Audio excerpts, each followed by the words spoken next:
আমি বানাবো আজকে বোয়াল মাছ দিয়ে কষা। তার জন্য এখানে মাছগুলো নিয়ে নিয়েছি।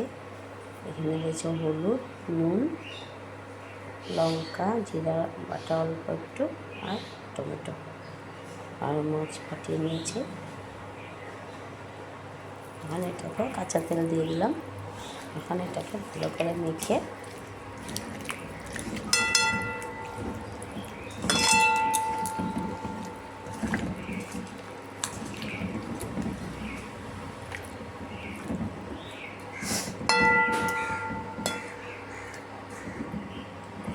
মাখা হয়ে গেল।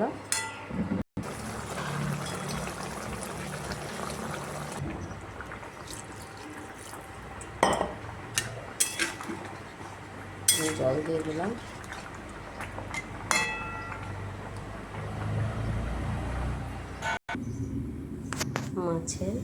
বোয়াল মাছের কষা রেডি। কেমন হয়েছে দেখে ভালো লাগলে লাইক, শেয়ার, কমেন্ট, সাবস্ক্রাইব করুন।